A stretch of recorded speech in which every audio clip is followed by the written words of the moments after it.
Hi everyone, it's Angela with Strong Meridian and welcome to Functional Friday, where each week I share functional nutrition tools, herbal rituals, and lifestyle practices that simply have you feeling better in your body.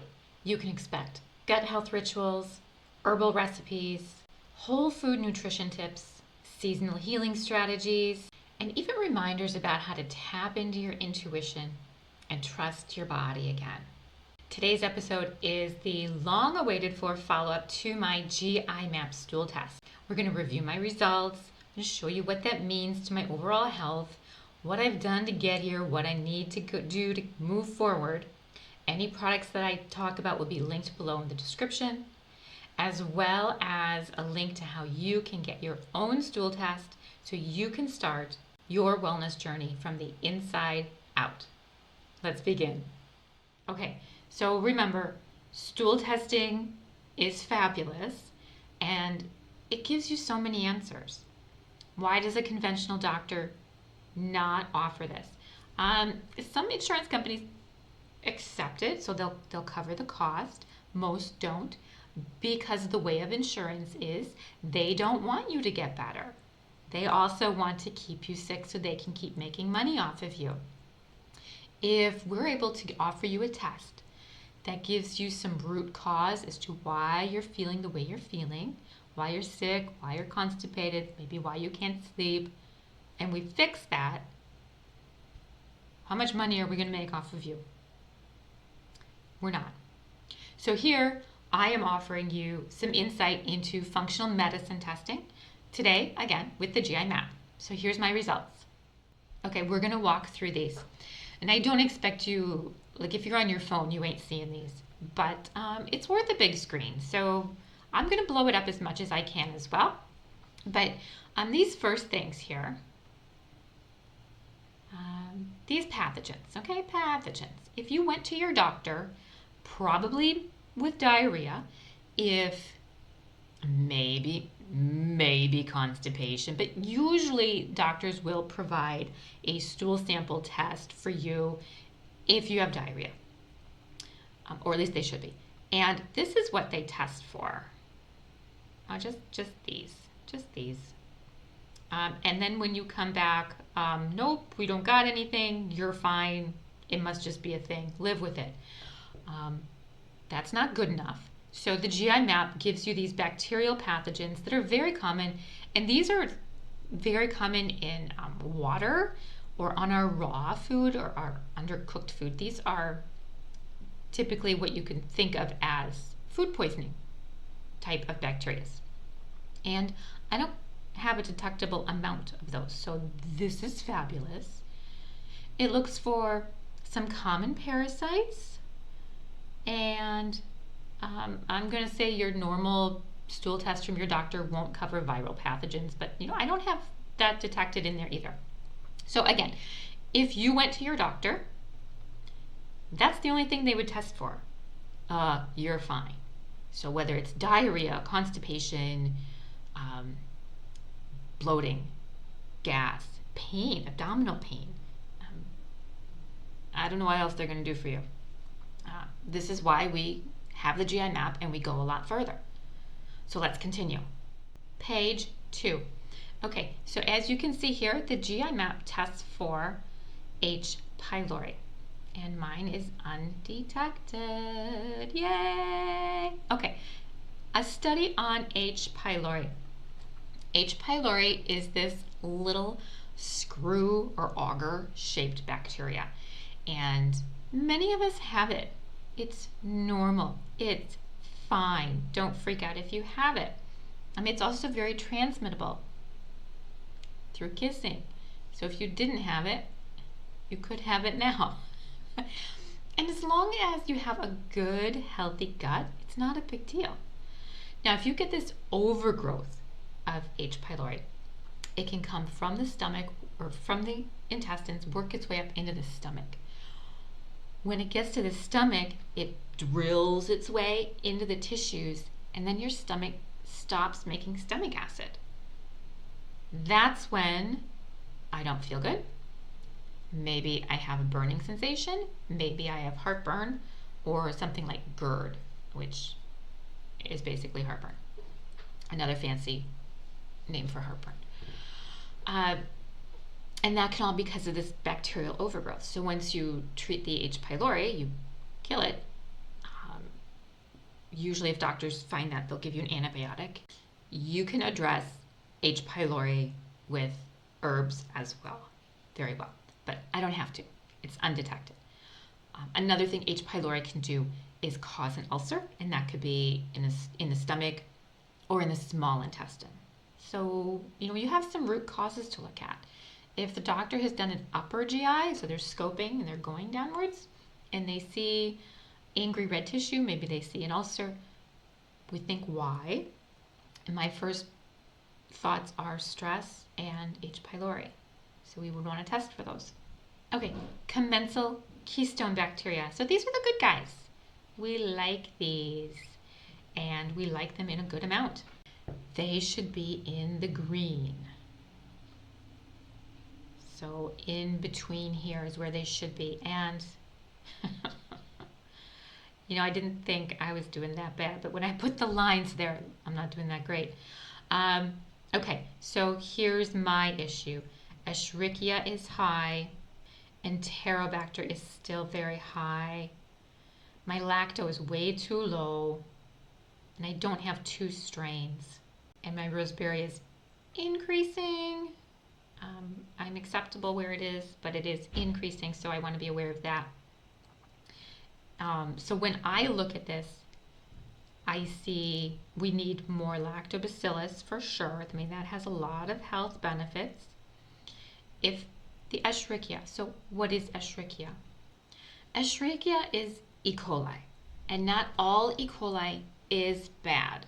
Now, here in America, we think all E. coli is bad, yet if you go to another country and you're going to take a probiotic, there could be E. coli in it because they understand that not all E. coli is bad.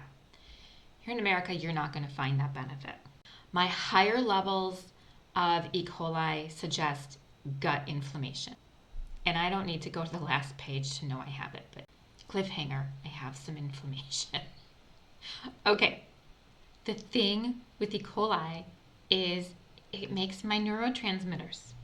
Yeah, serotonin, dopamine, norepinephrine. So I like that high, but not too high because, again, everything should be in balance. So those are the things to consider if you have mood issues. Gut inflammation. Okay, let's go down to the next one. We have high Enterobacter. High levels of Enterobacter also just suggest, hey, you have some intestinal inflammation, and this is causing me to grow and populate more than where I should be. Because even though these are commensal and we expect them to be there, they need to be in balance with all the other good bugs. Enterobacter helps me make my serotonin. Enterobacter has plenty of health benefits for us, especially me as I'm working at balancing my gut.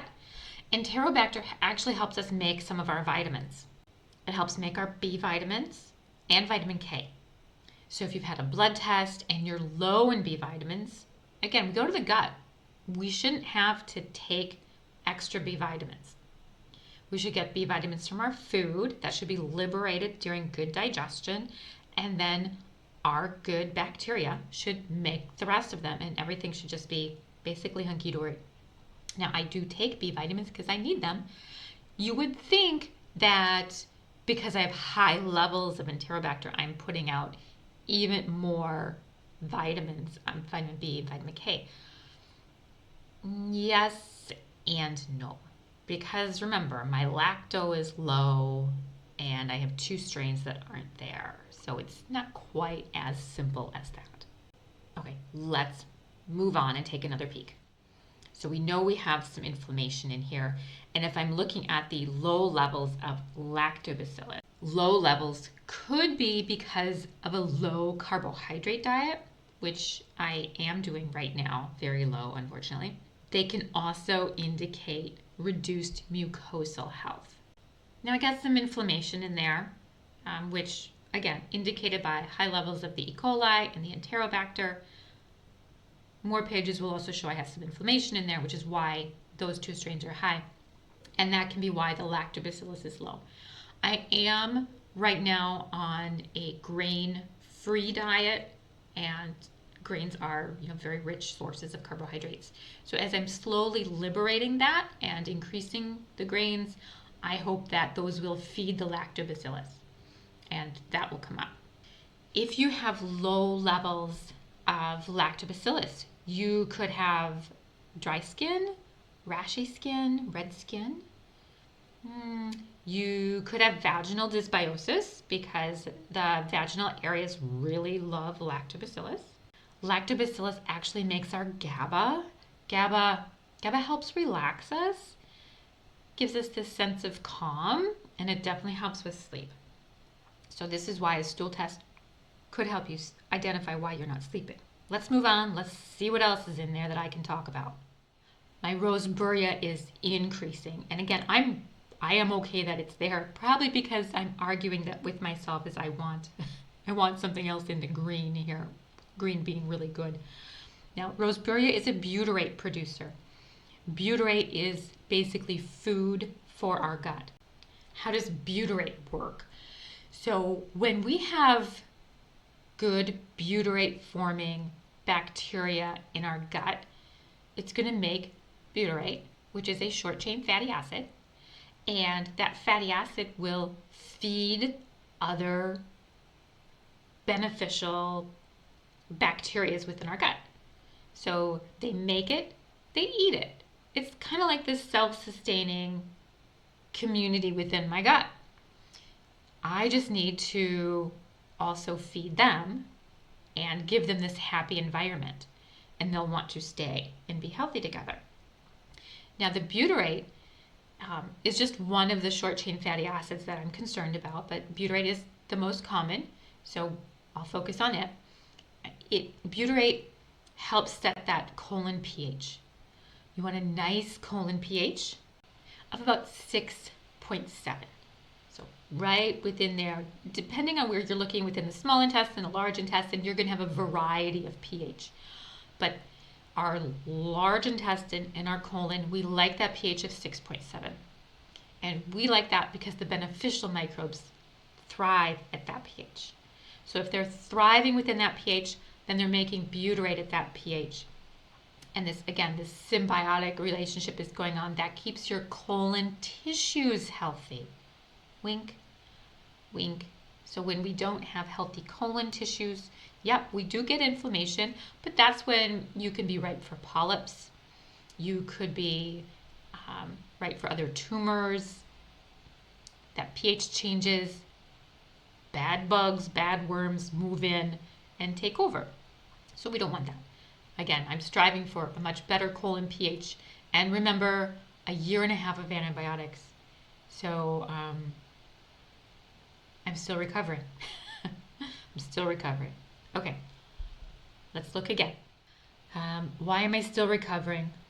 Low lacto, and then nothing. I got nothing here of the Akkermansia and the Faecalibacterium. Got nothing of those. I'm going to be honest with you. I expected a bit better here. I have been feeding my Akkermansia for a year or more. And to feed Akkermansia, well, one, I know it's there. It's got to be there. No, it doesn't have to be there. After a year and a half of antibiotics, it could be completely wiped out. And I'm not going to know that. Because my treatment schedule now is I will put in Akkermansia. But for at least for a year, I've been feeding it. And I've been doing inulin almost every day. Inulin is this universal prebiotic that all good microbes like to feed on. And then Akkermansia particularly really likes color, darker colors, deep reds, deep oranges, purples, blacks, blues. So think cranberries, pomegranates, plums, blackberries, blueberries. It loves those colors. And then prebiotics as well. So I've been having those. I took polyprebiotic for probably almost a year. I would have expected that if my Akkermansia was there, it would be detected. Now, with my higher levels of E. coli and Enterobacter, could it still be there but still kind of hiding because I have too much inflammation and it's not happy? It's not going to show itself because the pH still isn't right because I have the inflammation in there. Could be.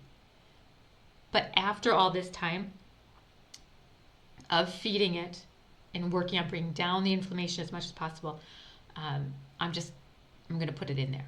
One, because I can now. Akkermansia wasn't always available as a probiotic, and it is now. So we'll talk about that. The Faecalibacterium. Faecalibacterium is not available as a probiotic as of yet. And that's because that sucker does not like oxygen. Now, the latest research I have seen on that is some wonderful scientist somewhere was able to collect a valid living sample of that.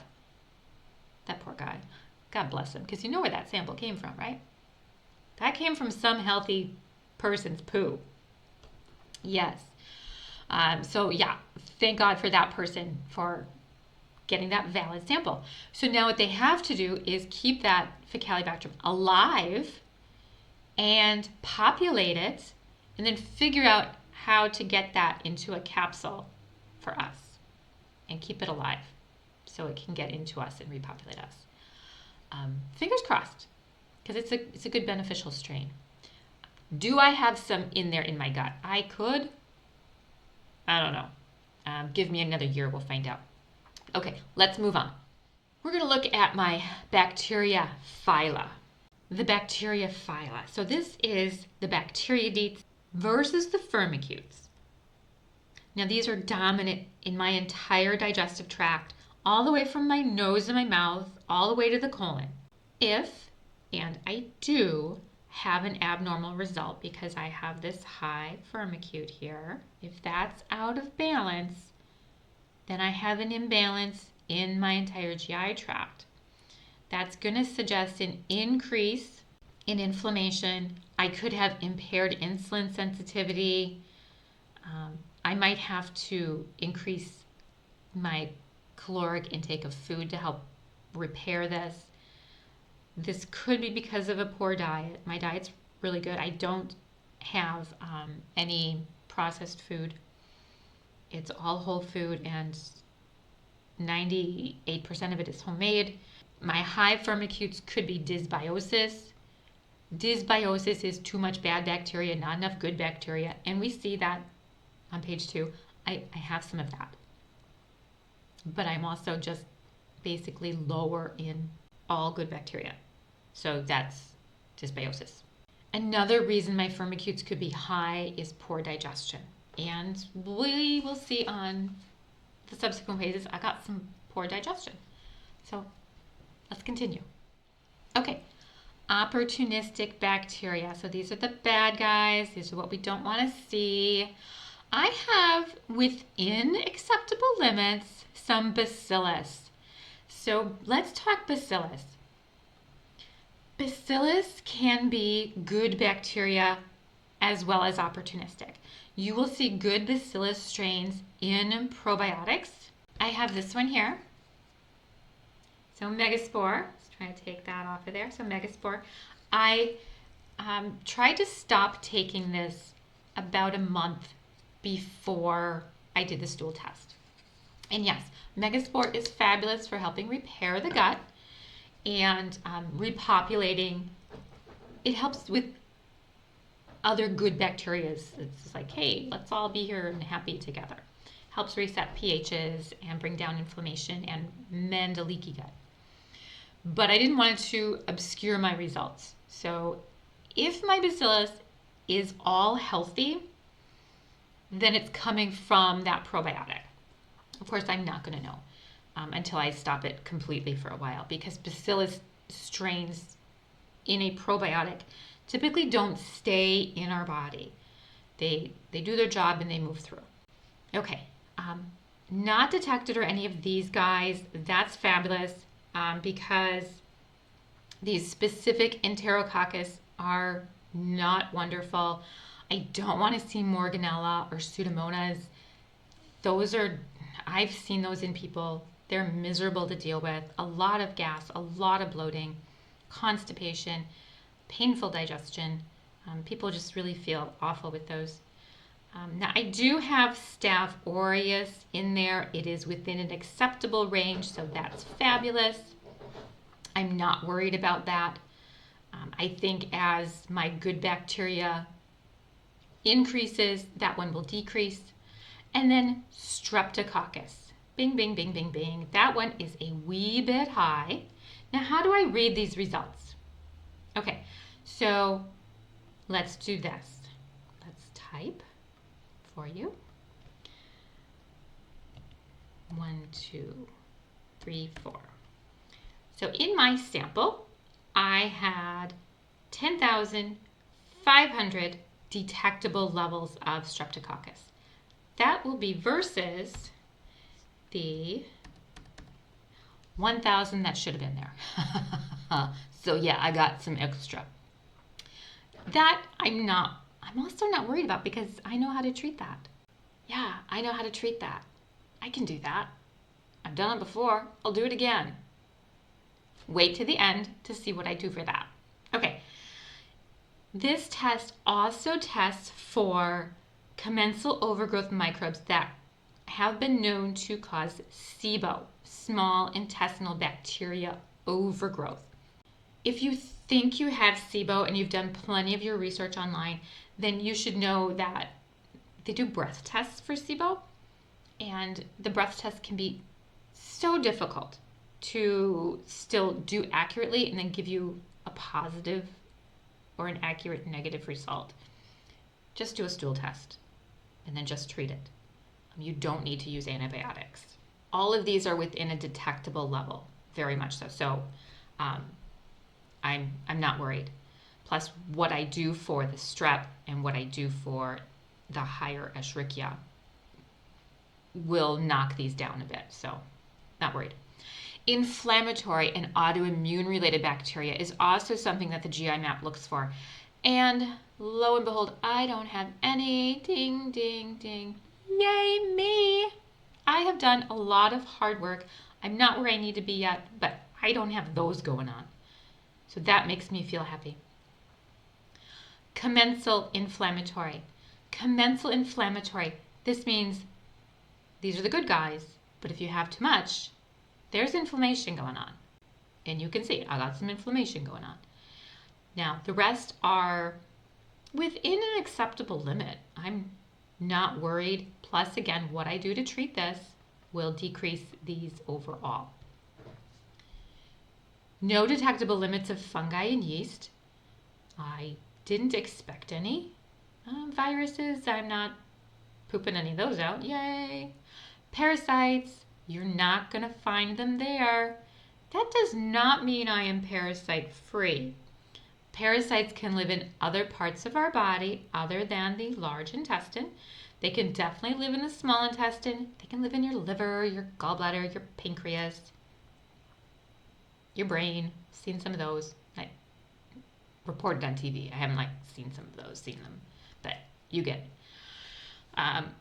And I love the GI map, but there's no good stool test for parasites. I don't care whose stool test you do. Now, if you're challenging, if you're taking something to treat parasites, then they might actually be found in your stool. So I would treat for maybe a couple of rounds and then boom, do a stool test. They might show up that way. If you have active diarrhea, they may show up. Otherwise, not necessarily so. Okay, no worms. I would be kind of embarrassed if there had been any there, I'm not going to lie. Okay, intestinal health markers. So this is really fabulous. Why do you want a stool test and what should it really show? You want to know your dysbiosis. Do you have the good? Do you have the bad? But then also, how are you digesting your food? So steatocrit. Steatocrit is fat in the stool. If a person has higher fat in the stool, that could be poor digestion. It's going to be a gallbladder issue. Maybe you don't have a gallbladder. Maybe you're not making enough or releasing enough bile salts. Maybe you're not chewing very well. You could have celiac disease. So all of these things, it's a good thing to know about. And I'm fabulous. I am shocked actually that I don't have any. I do take something for my gallbladder to improve my fat digestion, so that's at least working. Okay, elastase. Now my elastase ain't so good. It's almost green, and I will tell you, I know I struggle with digestion, and I have for a long time. So I take things to support my digestion.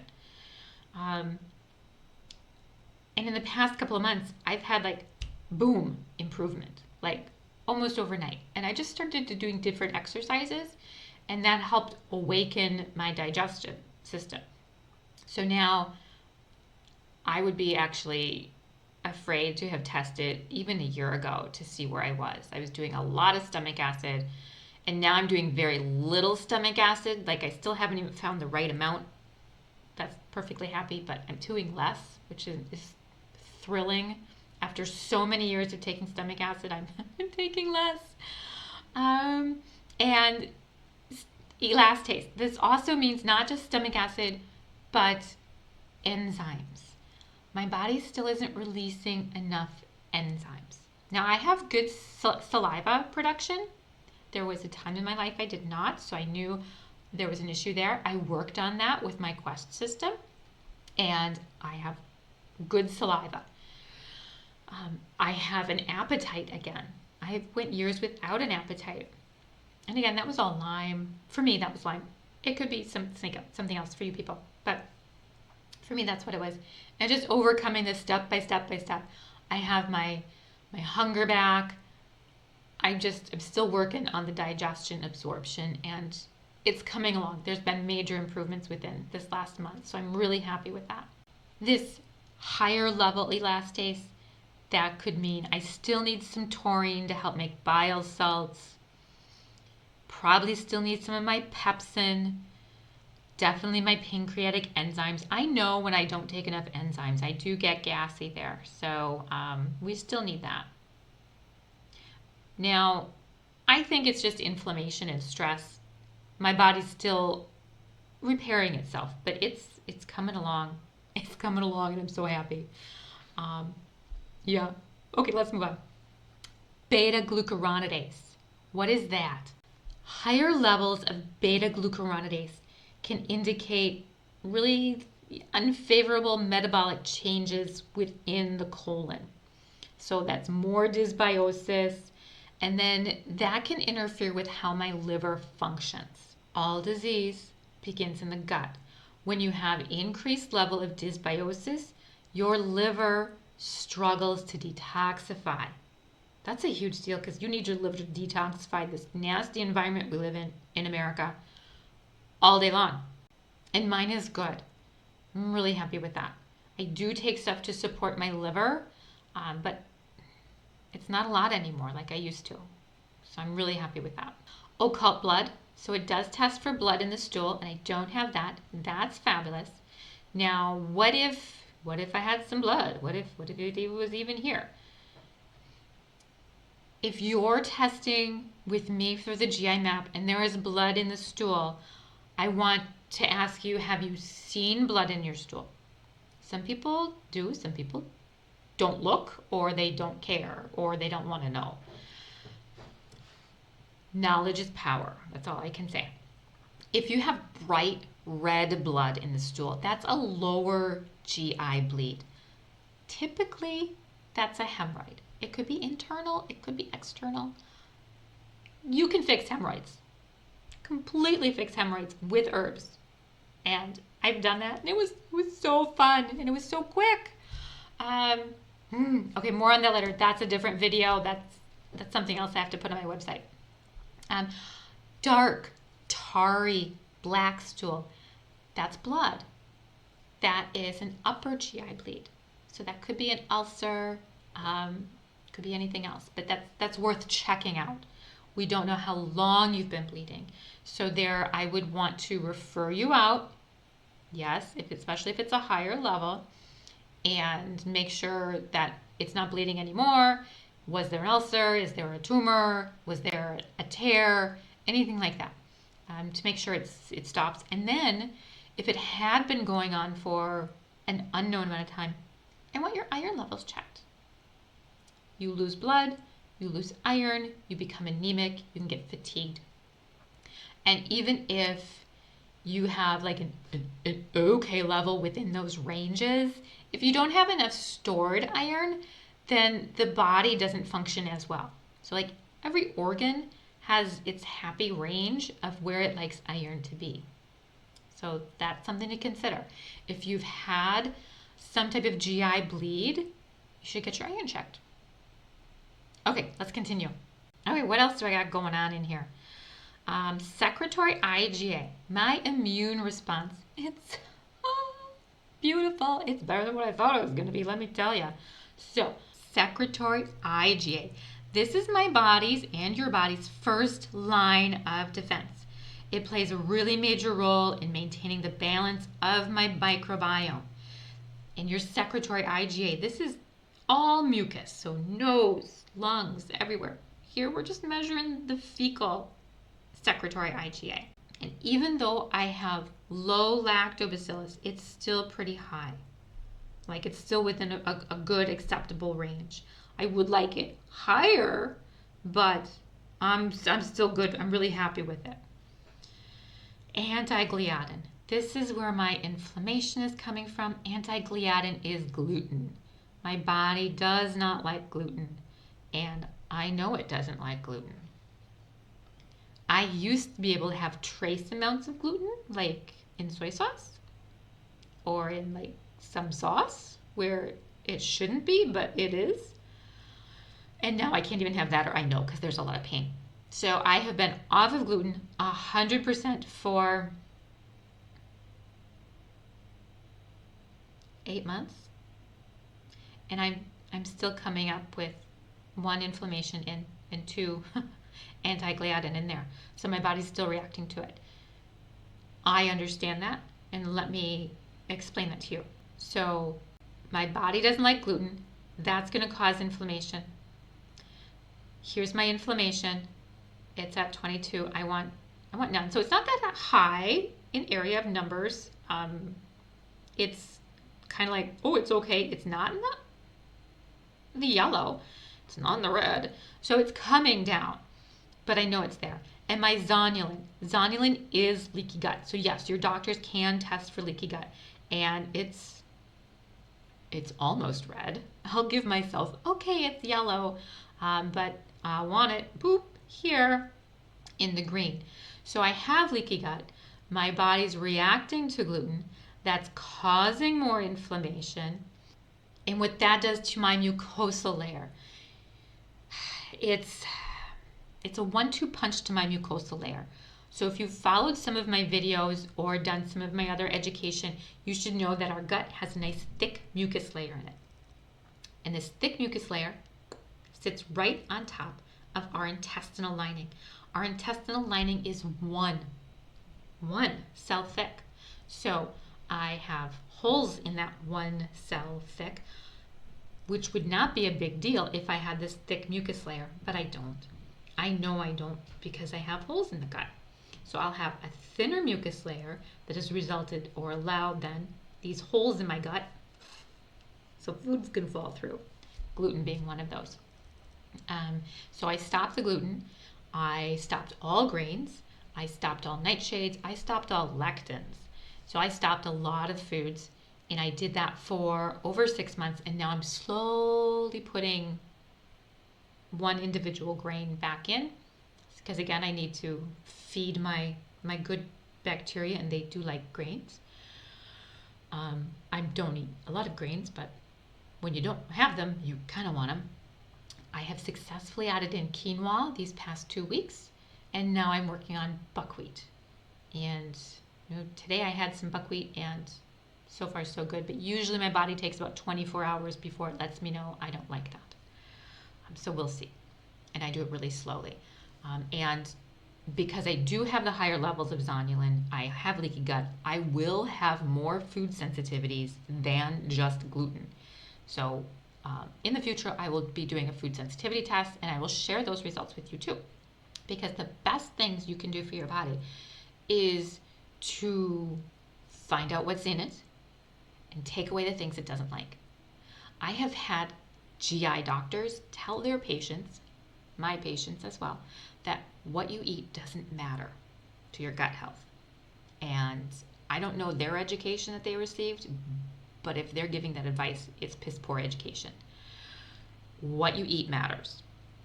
If I was still eating gluten, can you imagine the level of inflammation and leaky gut that would be in my body, leading to more systemic inflammation and more systemic pain? It would be a lot. And my gut would, even my dysbiosis would look even worse, because more inflammation is going to increase, and then my good bacteria will decrease because of it, or that good bacteria really goes really high, but we don't want it that high, and it's only high because of inflammation. When there's other inflammation that can go, good bacteria can also decrease. It just depends upon the strain. That could be where my Faecalibacterium is. That could be where my Akkermansia is. Too much inflammation, too much leaky gut. Not enough of the good guys. Okay. So what am I going to do about it? First, I'm going to address my overgrowth of Streptococcus. And I'm going to do that with Candibactin BR. So here we are, Candibactin BR. I don't use a lot of Metagenics products. There's a few reasons for that, but I do use their Candibactins. They're really good. They were the first. Everybody copies them. So I just use the first. Candibactin BR. It's a proprietary blend of herbs, but what you're really looking for is it's really high in berberine. And berberine, as well as some Chinese licorice, a little bit of rhubarb, which softens the stool, some skullcap. You'll find the philodendron and the Oregon grapefruit. That's where you're going to get your berberine from. So it's very high in berberine, and that's what the BR stands for. So again, Candibactin BR. I will work up slowly to 2 tablets twice a day. That will help decrease the Streptococcus.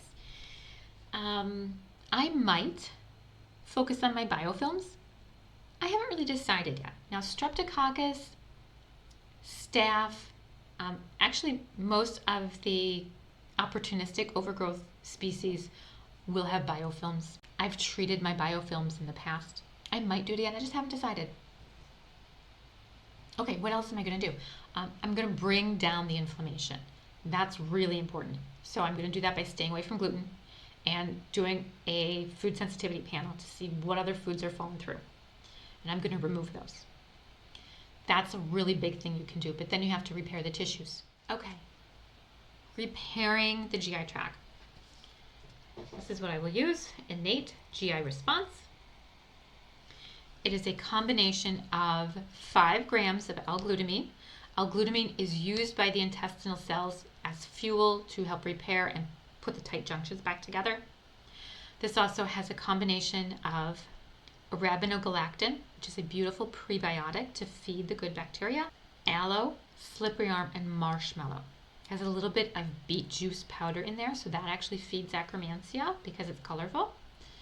I like this. So again, oops. This is not the only thing. I do also recommend Designs for Health GI Revive. It comes in a beautiful peach tea flavor. I like that. It also comes in capsules. And then I do this. Okay, it's brown. It's kind of settled. This is my own concoction of marshmallow root, slippery elm, licorice, and calendula. And you're welcome for the recipe. Just contact me, Angela@strongmeridian.com. I'll give you the recipe and links to the products if you would like that I actually use to make this tea. And I make a great big batch. It lasts me almost the week, and I will go in between this tea and the GI response. Why do I do that? Some of it's just plain cost. Some of it's because I don't mind my tea. I like it. Other people like to put peppermint in there, and you can do that too. GI response. I want you to be taking GI response, GI revive, and or my tea twice a day. So these are, $50 to $70 a container, and that would be 2 containers at least a month. Some people can afford that, not a problem. Others, that's an issue. So we do the tea, and they both work. But when you're looking at leaky gut, you're looking at taking this, again, twice a day for a duration. I'm talking at least a year, depending on your levels. And if you have autoimmune, expect to take it longer. So this is just a rhythm and a ritual that we get into. My healing gut ritual. Something twice a day for it. Okay, what else? Yes, I will put in my Megaspore probiotic. This one's empty, so I will eventually put that back in there. I will add in zinc carnosine. Zinc carnosine also helps put the tight junctions back together. Okay, Akkermansia. So I will be using Akkermansia. I have not for years.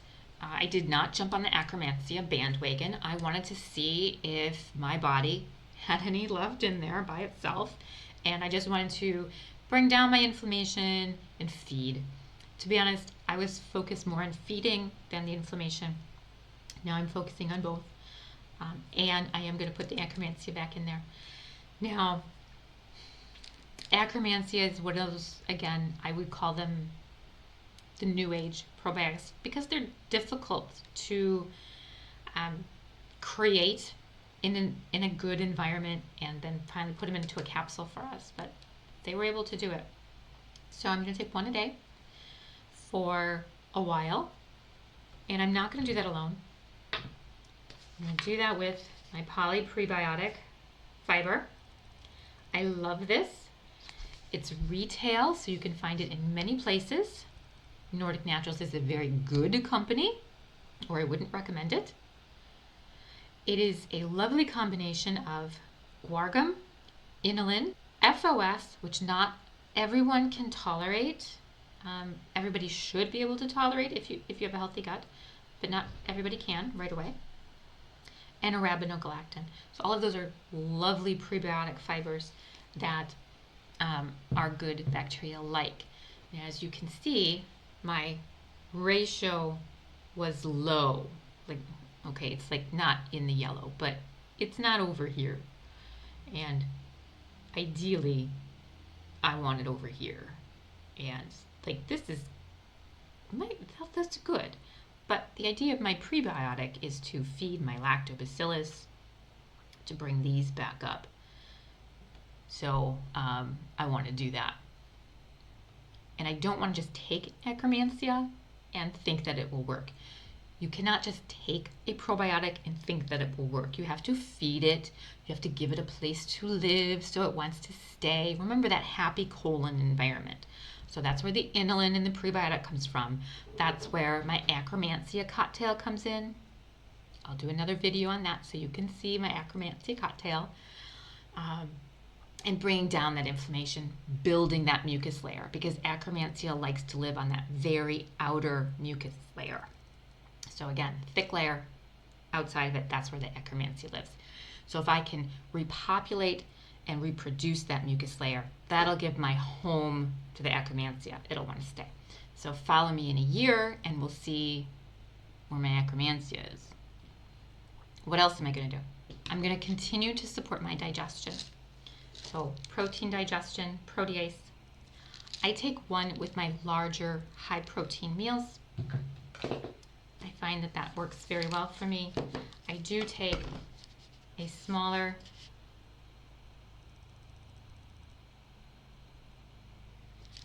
basic digestive enzyme. Again, I know when I don't take it, I do get more gas. So I know I have issues there. Right now, I have a leftover betaine pepsin with gentian. Gentian is a beautiful root. It's a very good bitter. So when that breaks down in my gut or in my stomach, it actually signals my body to make more bile. and just more digestive juices. I don't need an entire capsule anymore, which is fabulous. One capsule is about 500 milligrams, so I'm taking about 250. I'm actually going to be switching to a Zypan from Standard Process, and I'm excited about that. So maybe I'll do a video about that later. And then I do the AF Beta Food from Standard Process. This is for my fat digestion. It has basically beets in it, and beets help signal the making of bile.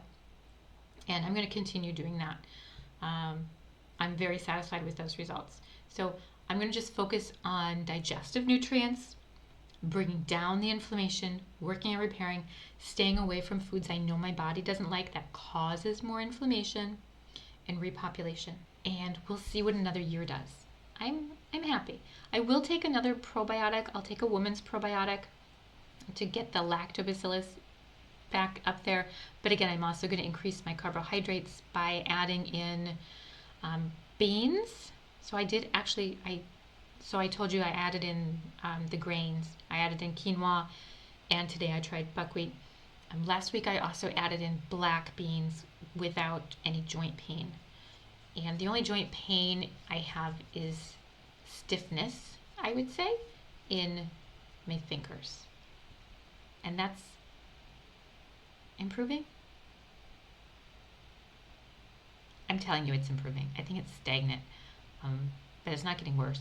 So as I move more, it will improve. Yeah, it's improving. So why do I want a GI map? It tells me a whole bunch of stuff that's going on in my body. It tells me I still am struggling with the amount of bacteria. I still need to put in some strains that maybe the antibiotics completely wiped out. But that's okay, I'm going to do that. It tells me I have inflammation in there. I have the high strep, so that's got to come down. I'll treat that for a few months and still just repopulate. It's never about completely wiping out the opportunistic. They will always be there. We just don't want them detected. Now, the next test I do for you, it'll be one of two. I'll either test the vaginal biome or food sensitivity testing. I think just schedule-wise, I might do the vaginal biome. And I think I already know what that's going to look like. I'm low in lactobacillus. Lactobacillus is a popular strain that, the majority of it lives in the vagina. And if I'm low in the gut, I'm guessing I'm going to be low in the vagina too. But, check it out. Check it out. We'll see. That's probably the next test I'll do for you. And we'll just see with my schedule what that looks like. So stay tuned if you want to know more about functional medicine testing and why we do it, why your doctor doesn't give it to you, because it will help you. And if you're not sick, they can't make money off of you. And honestly, just thanks for joining me and following my health journey. Please like, subscribe, share, and get a GI map. See what's going on.